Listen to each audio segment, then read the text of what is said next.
मला असं वाटतं की भाजप, शिवसेना आणि अजितदादांची राष्ट्रवादी काँग्रेस पार्टी याच्यामध्ये मतदार कुणी कुठची घ्यावे हे नेते मंडळी ठरवत असतात। त्याच्यामध्ये शिवसेनेमार्फत एकनाथजी शिंदे ठरवतात, भाजपमार्फत देवेंद्रजी आणि बावनकुळे साहेब ठरवतात आणि राष्ट्रवादी काँग्रेस पार्टी मार्फत अजितदादा ठरवतात। त्याच्यामुळे कोणालाही कुठचाही मतदारसंघ लोकशाहीमध्ये मागण्याचा अधिकार आहे आणि तो सोडायचा की नाही हे 3 नेते मंडळी ठरवणार आहेत।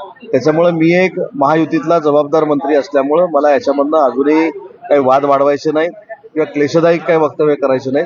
त्यांचं हे मत जे आहे हे लोकशाहीतलं मत आहे, त्याचा मी आदर करतो। त्याचा आदर करायचा की नाही हे नेते मंडळी ठरवतात। मला असं वाटतं की मला कोणाच्याही सर्टिफिकेटची आवश्यकता नाही। मी प्रामाणिक काम करतो। मशीनमध्ये जाऊन देखील जरी बघितलं की उदय सामंतनं कोणाला मतदान केलेलं आहे ते देखील कळेल मी कोणाला मतदान केलेलं आहे। त्याच्यामुळे मला असं वाटतं की या सगळ्या वक्तव्यावर माझ्यासारख्या मंत्र्याने वक्तव्य करून कुठं वाद घालावा आणि वाद वाढवावा एवढा काय मी अपरिपक्व नाही।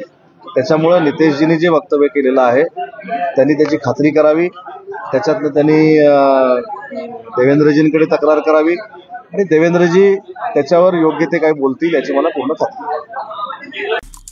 आमचे दिवसभरातले सर्व अपडेट्स, ताज्या घडामोडी आणि थेट लाईव्ह पाहण्यासाठी सबस्क्राइब करा, लाईक करा कोकणचं नंबर 1 महा चॅनल कोकण 7 लाईव्हचं YouTube चॅनल।